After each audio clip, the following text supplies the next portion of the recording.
My name is Devon, aged 1 and 20 winters born and reared in the village of Eld Hollow, nestled near the southern borders of the realm. I make my living tending to the water cisterns, bathhouses, and fountains of minor lords and wealthy merchants. 'Tis not the kind of trade one boasts of at a tavern, but truth be told, I find peace in it.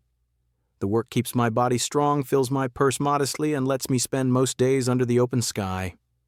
I scrub moss and soot from the stone, clear the troughs of leaves and beetles, and tend the water's purity with lime and herbs. No glamour in it, but it's honest, steady, and I've grown rather skilled. There's a kind of quiet pride in leaving behind a bath so clean it mirrors the morning sun. That day began as any other. My overseer, Master Tullis, handed me a parchment sealed with green wax. Punan at Castle Greystone seeks cleansing of her inner court's reflecting pool, the note read. Algae along the edges. Flowstone, sluggish. Ensure it runs well. Simple enough. I bundled my brushes, tinctures, and iron rods onto the back of my mule and set out. The castle lay deep in the western woodlands on land I'd heard of but never entered. The kind of place one passes with lowered eyes, stone towers veiled in ivy-ornate gatehouses, and guards too well fed. Nobility's roost. As I neared the winding path led between hedges high as a man then opened to a courtyard where a great stone keep rose behind a walled garden.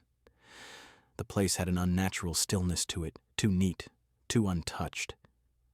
I tied my mule beside a gleaming carriage trimmed in silver, took a breath, and strode to the tall oaken door. I rapped once with the brass knocker. Moments later, the door creaked open. That's when I first saw her. She looked to be in her early 40s, though. Something about her made that feel irrelevant. Taller than most women, lean and poised like a falcon. Her hair was the color of dark chestnuts, loose but neat, and she wore a long robe of pale flax cinched at the waist with bare feet resting on the cool flagstone. Her presence was calm and unhurried, like one used to command without needing to raise her voice. Then her eyes met mine, green as the old forest, and lingered just a heartbeat longer than proper. "You must be Davan," she said, voice low and warm, lips curving slightly. "Come inside." "I am my lady," I said, raising my cap, "here to tend the pool by Master Tullis's dispatch." Normally nobility would wave me off toward the work, barely sparing a glance, but not this one. She stepped aside and motioned for me to enter, not like a servant summoned, but like a guest invited. "Would you care for something to drink?" she asked with a tone so casual it caught me unawares. Mead spring water, or perhaps a cordial. My first instinct was to decline. It wasn't my place. But there was something disarming in her offer, a softness. I nodded. Spring water would be welcome. "Thank you." She led me through a hall flooded with sunlight where strange woven tapestries hung alongside paintings done in the southern style, curious abstract things that likely cost more than all I owned. We passed under an arched stone passage into a courtyard, and there it was, the reflecting pool. Large, clear, despite the grime, ringed with white marble benches and framed by 4 tall cypress trees. A place made for calm minds and wandering thoughts. I set my tools down just as she returned, bearing a goblet of chilled water beaded with condensation. "Here you are," she said, handing it to me with that same faint, unreadable smile. "The heat comes early these days. I didn't want you to think of yourself as merely labor. I value those who keep things running." I chuckled, a little awkward. "Much obliged, my lady." We stood for a moment in that odd silence that follows unexpected kindness. "You've a fine place," I offered, "mostly to fill the air." "Thank you," she said. Her gaze drifted over the garden. "It's taken years to build. I worked, earned, bought this land, and raised it stone by stone. And now I find myself wondering, what comes after all that?" Her smile faded, a little, voice softer now. "I live alone. Most days are quiet." There was no hint of complaint, just honesty. Vulnerability, even.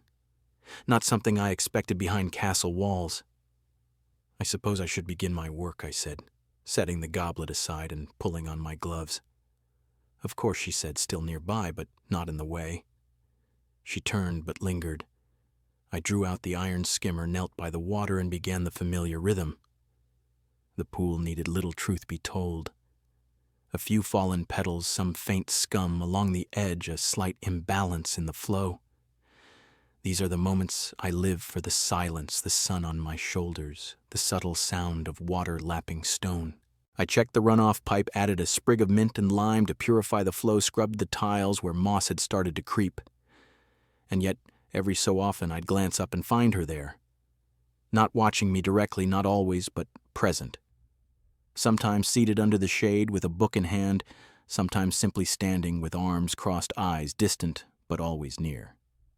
I told myself I imagined it. I tried to focus on my work. But then, just past the hour, as I knelt by the valve near the fountainhead, a shadow passed over me. I looked up. She stood there again, arms gently folded, eyes bright with something unreadable. "You take your duties seriously," she said, a playful lilt in her voice. I stood, brushing grit from my palms. I tried to do the job right. She took a slow step forward. The space between us grew smaller. I could smell her again, something like lemon balm and crushed herbs, subtle and expensive. Then she leaned ever so slightly closer and whispered, just above the sound of the running water, "You make it hard for me to behave. You truly take your craft seriously," she said again, her tone teasing, her lips curling into something near a grin. "I try to do things right," I replied, standing upright, brushing dirt and moss from my tunic. She stepped closer.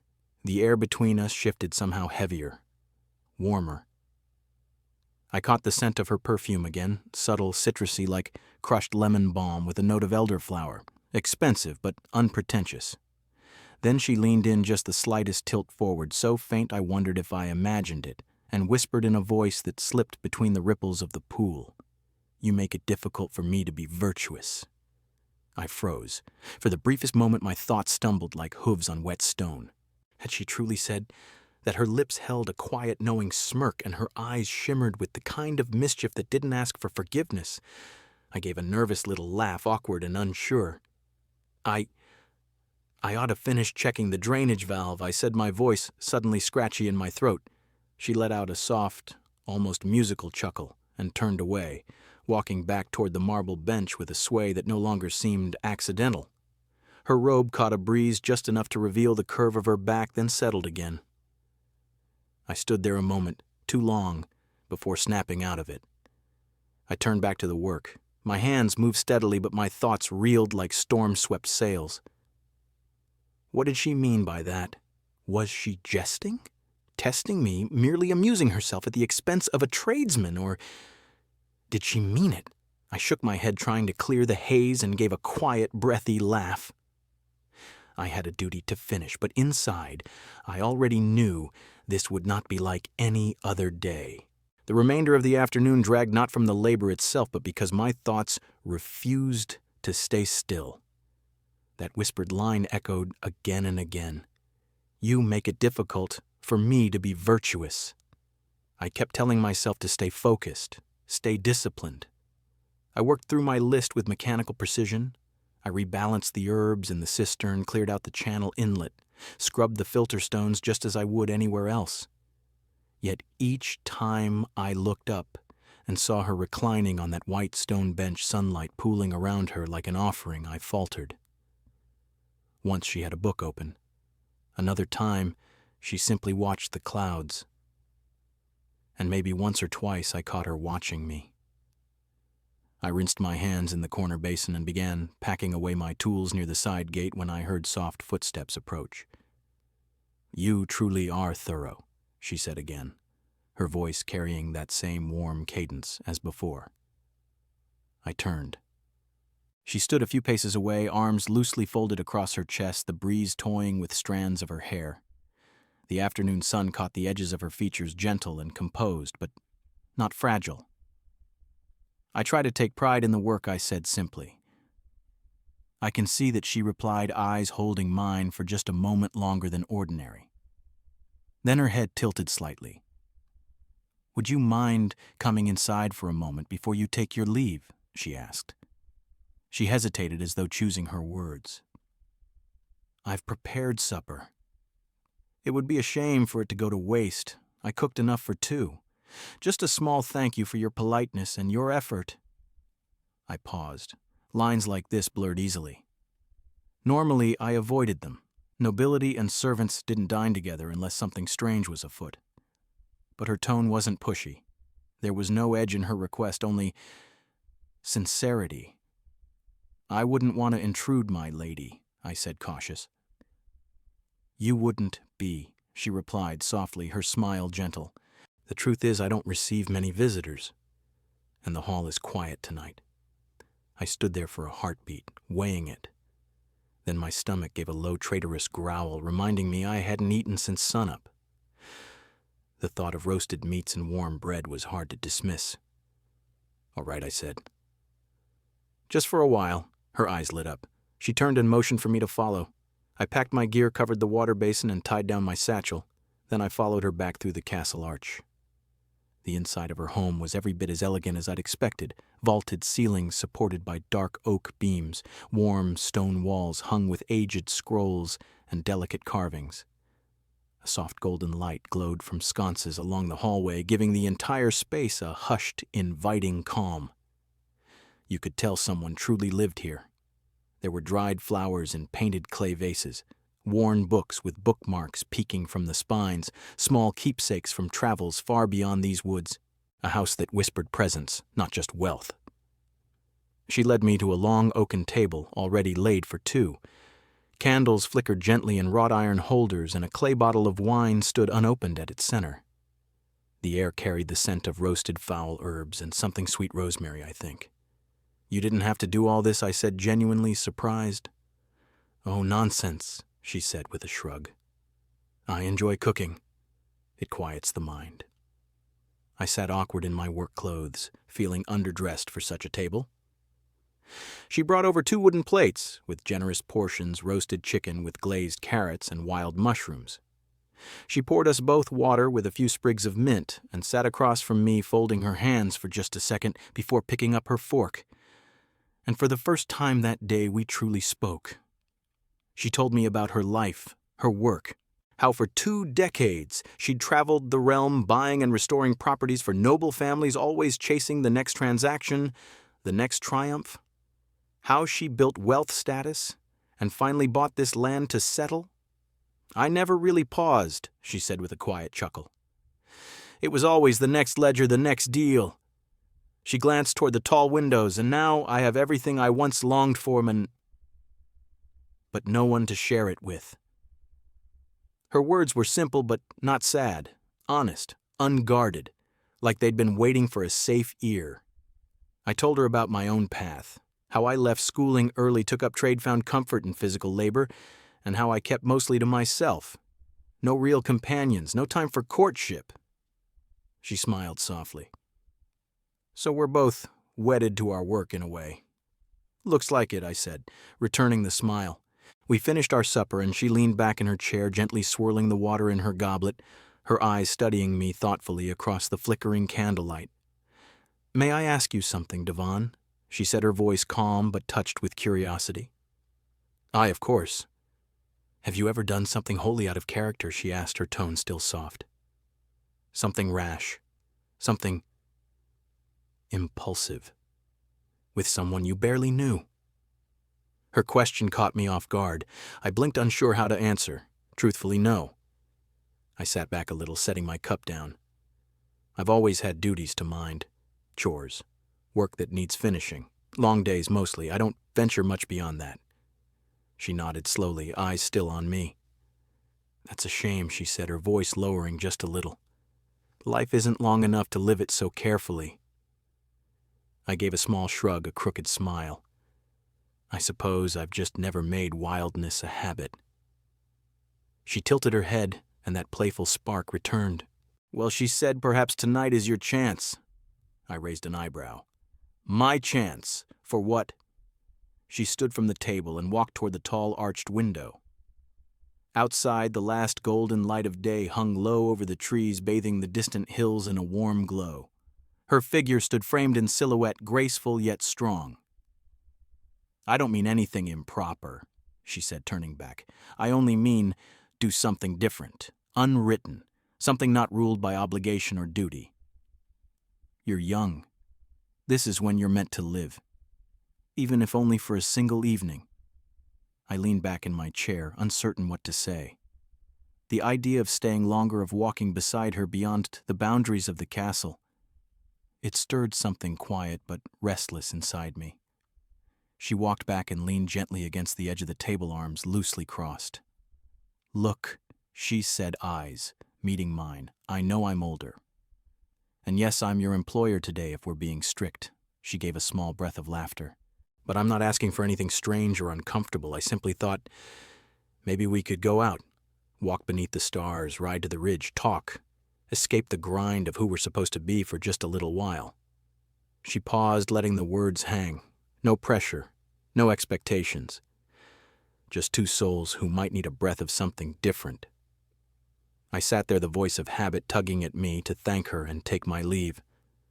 But another voice, quieter, older than reason, stirred in my chest. I gave her a slow, unsure smile. "I don't even know what to say." She laughed softly. "Just say I or nay." I leaned in, resting my elbows on the table. "I." Her face lit up brighter than the candles. Truly, I nodded. "You're right. I never stray from the path. Maybe I should." "Perfect," she said, her eyes dancing. "Go. Change out of your work things. Return here within the hour. We'll take my horse and cart. Leave your mule here. I'll have one of the hands feed it." I rose slowly, still trying to believe what I'd agreed to. "All right," I said. "I'll return." She walked me to the castle door. As I stepped out onto the stone steps, she offered one last smile. "Don't keep me waiting too long, Devon." I walked back down the winding path, past the garden and the quiet hedgerows, my mind spinning the whole way. This wasn't how the day was meant to go. I reached my mule, untied the reins, and led it back down toward the village road. The sun was setting in earnest now, casting long shadows and streaks of orange across the dirt path. I reached my small cottage on the edge of town, tied my beast, and entered quickly. Stripping off my tunic and dusty trousers, I washed my face and hands with cold well water, then stood a moment in front of the mirror, really looking at myself. "What are you doing, Devon?" I muttered. Still, I pulled on a clean shirt, the one with no fraying at the cuffs, and my best leather vest, brushed out my hair, tied it back, and added a single spritz of rosemary oil behind each ear. Not too much. When I stepped out, the sky had deepened to burnt gold. By the time I returned to her estate, the final rays of sunlight had just slipped beneath the trees. The gate stood open, and at the top of the drive, a polished black cart was hitched to a silver-maned mare. Sleek, swift, far finer than anything I'd ever ridden. I dismounted and approached. Before I could knock, the great door opened. She stood there, now dressed in deep green traveling robes, light enough for motion, but still elegant. Her hair was loose, flowing gently down past her shoulders, and the last breath of day caught the copper strands like a halo. The scent of that same citrus-laced perfume lingered faintly in the air. "You came," she said warmly. "I feared you might change your mind." "Not yet," I said, smiling. She laughed, then reached for a small satchel and slung it over her shoulder. "Come on, let's disappear for a while." We walked to the cart together, and I climbed into the passenger bench beside her. The leather was cool to the touch, and a soft breeze moved through the valley as she took up the reins. With a flick of her wrist, the mare began to trot down the long forest road, hooves tapping lightly over cobblestone. She steered us with practiced ease, guiding the cart through turns and branches like she'd ridden this path 100 times. We didn't speak much at first. Just listened to the hum of insects, the creak of wheels, the quiet breath of evening settling over the land. She finally spoke, voice low. "I don't do this kind of thing often." "Nor I said truthfully. She glanced over at me with a small smile. That's why I wanted to, and I understood what she meant. Sometimes you need to remind yourself that you're alive, not just surviving, not just working, but living. We rode on past wheat fields gone golden with dusk toward the coast where the wind smelled of brine and something wild. We didn't speak much at first. The cart wheels whispered against the worn dirt road, and the rustle of wind through the trees filled the quiet. Dusk had slipped fully into night, and ahead of us the sea stretched out in darkness, catching the last glimmers of moonlight like threads of silver silk. "I don't do this sort of thing often," she said at last. "Nor do I admitted. "That's exactly why I wanted to," she replied, casting me a glance and a small smile. "Sometimes we forget there's more to life than tasks and duties and expectations." I nodded slowly. I still didn't know whether this was a courtship or simply two tired souls straying from routine, but in that moment, I didn't feel the need to name it. Our first stop was a small stone tavern near the cliffside, one she seemed to know well. It was tucked between a carpenter's shack and a half-shuttered lantern-maker's shop, its painted sign creaking gently in the night air. Inside, warm candlelight flickered on timbered walls. The scent of spiced wine and roast apples hung thick in the air. Locals filled the corner tables, traders, sailors, a few watchmen off duty. I felt out of place at first. My clothes were clean but plain. Yet Susan moved through the room with easy confidence, nodding once at the barkeep who seemed to recognize her. We found a seat near the arched window, and the innkeeper brought us 2 drinks without even asking, hot mulled wine for her and cold cider for me. And again we talked. Not the small talk of strangers, but the slow unraveling of thoughts between 2 people who hadn't spoken their truths in some time. We spoke of work, of childhood, of our first jobs, hers as a steward scribe in the East Mine, as an errand boy for the local miller. She shared tales of travels through mountain passes and grand cities I'd only heard of.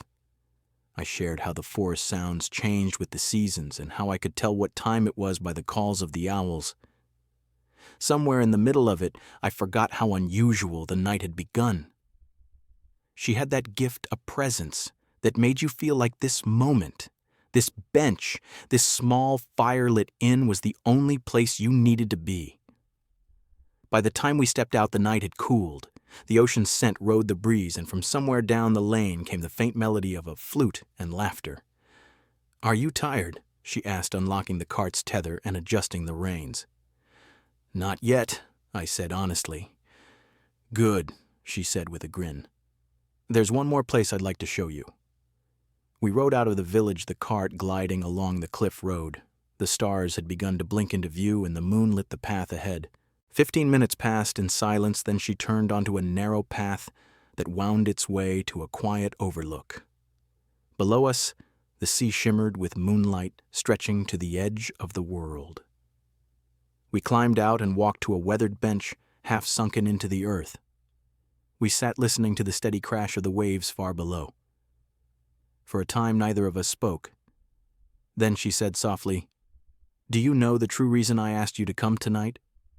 I turned to her, curious. "It's because I haven't laughed like this in a long time," she said, not quite meeting my gaze. "I spend so much of my life building walls, keeping people at a distance."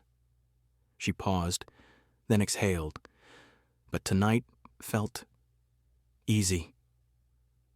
I didn't know what to say, so I just nodded, slow and silent. She looked at me again. "And you?" she asked. "Are you glad you came?" I smiled, and this time it felt natural. I didn't expect to be, but I am." Susan leaned back against the bench and drew her cloak a little tighter. "I know it may sound strange," she said quietly, "but I needed this. I needed to feel alive again." I looked at her. There was no mask on her face now, none of the composed grace she'd carried earlier. Just honesty, real, raw, and familiar. "Thank you," she said. We held each other's gaze, then, not with longing, but with understanding. We didn't come from the same world, but here on this wind-swept cliff we somehow sat side by side, breathing the same air on the same page for one rare night. We stayed for a while longer, talking about things not often spoken aloud, regrets, choices, things we wished we'd done, things we still hoped to do. The conversation meandered like the tide beneath us. Eventually Susan stood and stretched. "Come," she said gently. "We should head back. I won't keep you too long." We walked slowly to the cart. The ride home was quiet, but not uncomfortable. The kind of silence that doesn't demand filling. The town's lights glowed faint in the distance. The world was settling to sleep, and for once I didn't feel like I was missing something. When we pulled into her courtyard, she slowed the mare and let the cart ease to a halt. She turned to me. "I had a lovely time," she said softly. "So did I replied.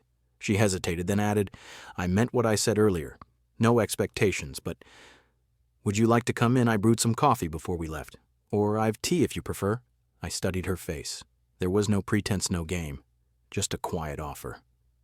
"Coffee sounds good," I said. We stepped down and walked to the door. The lantern above cast a warm circle of light around us as she unlocked it. For once, I wasn't thinking ahead, wasn't wondering what would happen next. I was simply there in the moment, and that was enough. The castle was quiet as we entered. She lit a pair of wall sconces and motioned for me to sit at the long wooden island in her hearthroom. She moved easily through the space, drawing 2 mugs and pouring from a clay pot still warm on the stones. "You take it strong or with milk and honey?" she asked over her shoulder. "Strong," I said. She handed me a mug and leaned across from me, elbows on the counter, watching me with a soft half-smile. I curled my fingers around the mug. The warmth bled into my skin, steadying. "I'm glad you came tonight," she said again, more quietly this time. "You're different." I gave a small chuckle. "Different. How you listen," she said. "You weren't thinking of somewhere else, or looking for what to say next. You just were here." I gave her a small nod. Maybe it's because I don't get many chances to just sit and speak with someone. My work keeps me busy. Always has. She nodded slowly.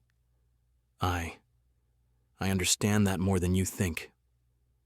The fire crackled gently in the hearth, and for a while we said nothing more.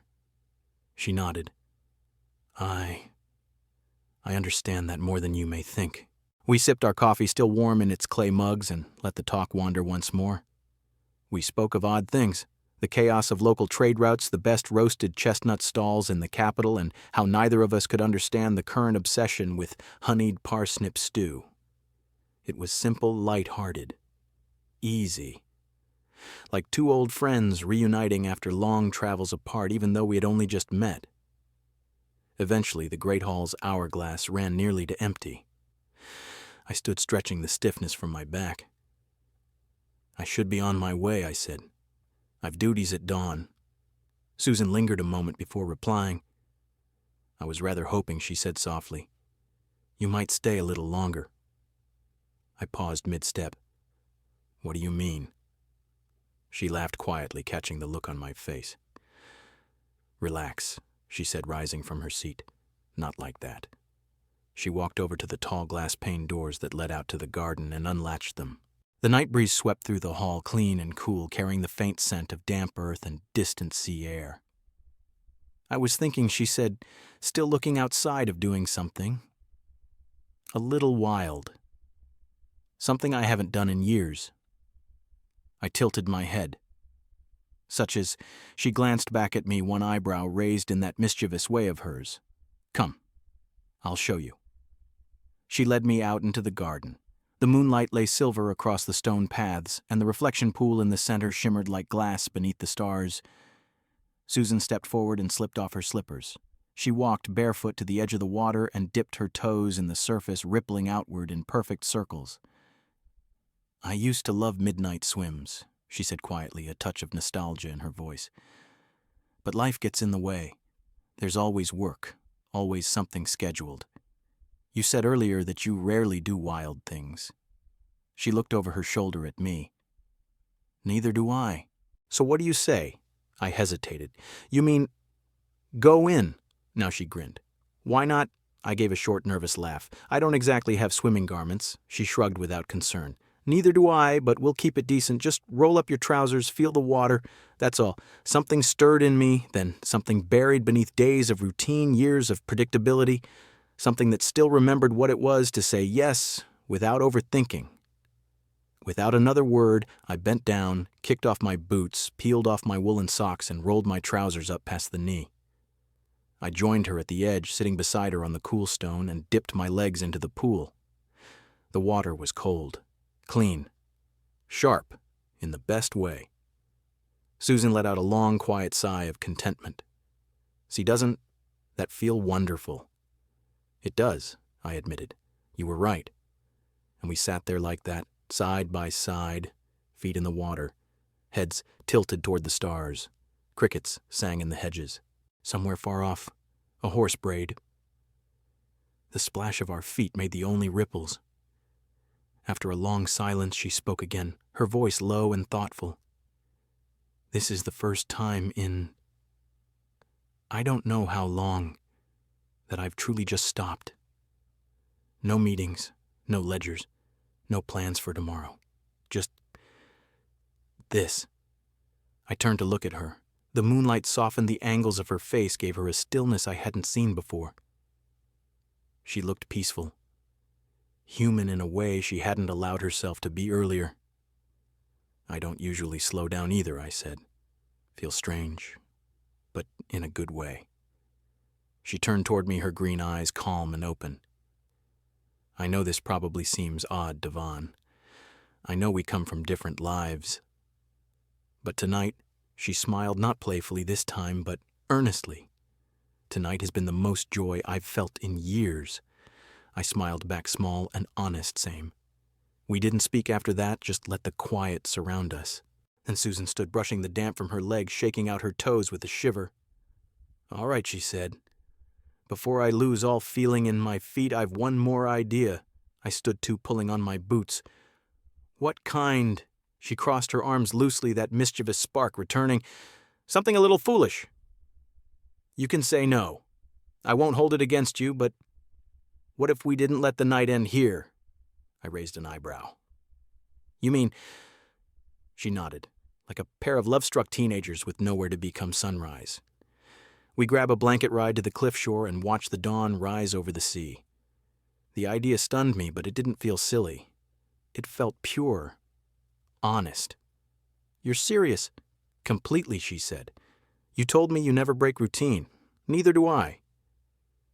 So what if just once we both broke the rule? I didn't answer right away. But I already knew the answer. I said at last, smiling. "Let's do it." Her eyes sparkled, truly sparkled. "Perfect," she said, and turned to fetch the blanket. Moments later, the cart was readied again. A thick woolen blanket was rolled behind the bench, and a flask of warm coffee nestled between us. The stars shone overhead, and the world was quiet, one of those rare nights where the air feels thinner, softer, like the world is waiting to see what you'll choose. We rode down the sleeping village roads. No torches burned, no carts stirred. The wheels hummed on the packed dirt, and the only sound was the wind playing through her hair as we made for the sea. I sat beside her watching the moonlit road and felt something I hadn't in years. Freedom. When we reached the shoreline, it was deserted. Not a soul in sight. The beach glowed under the stars, the tide rolling in like a slow exhale. We laid the blanket on the sand, settled close, and watched the ocean dance. The waves whispered to us, and we listened. The moonlight danced across the sea, casting streaks of silver over the sand. We laid the thick woolen blanket down on the edge of the dune and sat close, pulling our cloaks tighter to brace against the chill that rolled in from the waves. The ocean roared and breathed before us, vast and alive, and we simply listened. We said little. We didn't need to. The sky began its slow turning from black to deep violet, then a bruised indigo. A shimmer of gold crept across the far edge of the horizon. Susan leaned gently against me, her head resting soft on my shoulder. "Thank you for this," she whispered. "Truly. I needed it more than I knew." I stared out at the sea and smiled faintly. So did I. The sun continued its slow rise, light unfurling across the tide like a quiet hymn. Neither of us moved. Her head remained where it was, and I didn't shift. I didn't want to. I'd never witnessed a dawn quite like that. Not beside someone like her. I didn't know what it all meant, not yet. And for once, I didn't feel the need to figure it out. Eventually, she sat up, rubbing her arms against the cold, and gave me a tired but warm smile. "We should head back. Don't forget you've your day's work ahead." I chuckled. "My steward's going to think I vanished into the woods." She laughed gently, then rose and dusted the sand from her cloak as I helped fold the blanket. We walked back to the cart side by side, still quiet, But it wasn't awkward. It was just peaceful, like we didn't want to disturb what we'd found. The ride back was soft and silent. Susan rested one hand lightly on the reins, the other in her lap. I watched the morning light stretch across the treetops as we entered the edge of town. My thoughts drifted. I still couldn't fully believe what had taken place over the last 12 hours. By the time we turned into her estate, the sun had fully risen, casting warm light over the stone walls and tall hedges. She brought the cart to a stop just beside the garden path. I climbed down, grabbing my satchel from beneath the seat. As I turned, I met her eyes. "Thank you for last night," I said, meaning every word. "I've never done anything like that before." She leaned her arms on the side of the cart, smiling.